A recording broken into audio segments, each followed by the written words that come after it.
ইরানের চাপে কেঁপে উঠছে আমেরিকার ঘাঁটি। আমেরিকার বছরের পর বছর কূটনৈতিক চাপ যা করতে পারেনি তা মাত্র কয়েক মাসের মিসাইল আর ড্রোন হামলায় করে দেখাচ্ছে ইরান। পারস্য উপসাগর জুড়ে একের পর এক ঘাঁটি থেকে সরে যাচ্ছে মার্কিন সামরিক সম্পদ।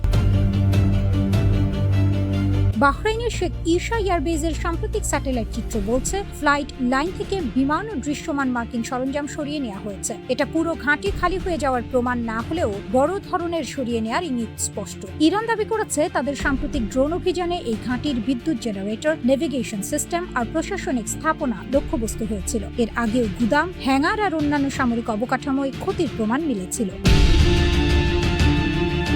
বাহরাইন ও কুয়েতে নিজেদের ঝুঁকিপূর্ণ উপস্থিতি কমাচ্ছে ওয়াশিংটন। সেনা সরানো হয়েছে, বিমান ছড়িয়ে দেওয়া হয়েছে, আর যেসব ঘাঁটি ইরানি মিসাইলের সহজ নাগালে পড়ে সেগুলোর ব্যবহার নিয়ে নতুন করে ভাবতে বাধ্য হচ্ছে মার্কিন সামরিক নেতৃত্ব। এমনকি উপসাগরীয় সক্ষমতার একাংশ পশ্চিমে সরিয়ে নেওয়ার এবং গুরুত্বপূর্ণ কমান্ড স্থাপনা মাটির নিচে নিয়ে যাওয়ার পরিকল্পনার কথাও আগে শোনা গিয়েছিল। বাহরাইনে মার্কিন ফিফথ ফ্লিটের সদর দফতরেও ইতিমধ্যে নথিভুক্ত ক্ষতি হয়েছে বলে ওয়াল স্ট্রিট জার্নাল জানিয়েছে। স্যাটেলাইট ছবি, যাচাই করা ভিডিও আর পেন্টাগনের নথি মিলিয়ে যে ক্ষতির চিত্র উঠে এসেছে তা যথেষ্ট গুরুতর যে ওয়াশিংটনকে আঞ্চলিক অবস্থান নতুন করে ভাবতে হচ্ছে।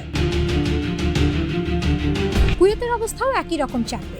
বারবার লক্ষ্যবস্তু হচ্ছে সেখানকার মার্কিন ঘাঁটি, আর সেনারা থাকছেন নতুন হামলার নিরন্তর শঙ্কার মধ্যে। সাম্প্রতিক সময়ে কুয়েতের সামরিক বাহিনী জানিয়েছে শত্রুর ড্রোন ঠেকাতে তাদের বিমান প্রতিরক্ষা ব্যবস্থা সক্রিয় করা হয়েছে। কে এই ড্রোন পাঠিয়েছে বা কতগুলো এসেছে তা নিশ্চিত করা না গেলেও কুয়েতের কৌশলগত গুরুত্বপূর্ণ আলী আল সালেম বিমান ঘাঁটি নিয়ে উদ্বেগ বেড়েছে। মার্কিন সামরিক অবস্থান নিয়ে নতুন করে পর্যালোচনার খবরও মিলছে, যদিও হাজার হাজার মার্কিন সেনা এখনো সেখানে অবস্থান করছে।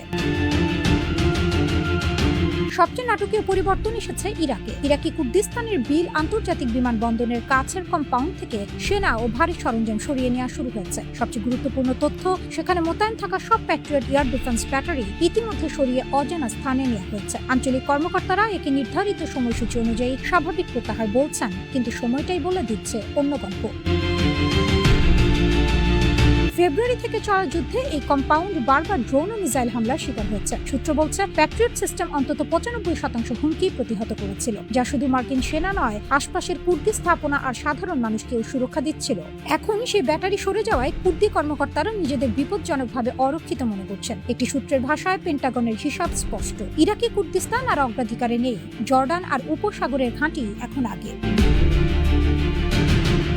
2003 সালে ইরাকে 1,70,000-এরও বেশি মার্কিন সেনা মোতায়েন ছিল। চূড়ান্ত প্রত্যাহার শুরুর আগে সংখ্যাটা নেমে এসেছিল 200-র নিচে। গোয়েন্দা সহযোগিতা আর কিছু বিশেষ বাহিনী গোপন স্থানে থেকে যেতে পারে, কিন্তু দৃশ্যমান মার্কিন সামরিক উপস্থিতি আর তার সুরক্ষা বলয় দুটোই ক্রমশ মিলিয়ে যাচ্ছে। সব মিলিয়ে ছবিটা স্পষ্ট, যুক্তরাষ্ট্রের হাতে এখনো বিশাল সামরিক শক্তি আছে, কিন্তু উপসাগরে কখন সেনা সরবে, কোন ঘাঁটি টিকবে আর কতটা প্রতিরক্ষা লাগবে সেই ছন্দ ক্রমশ নির্ধারণ করছে ইরানের চাপ।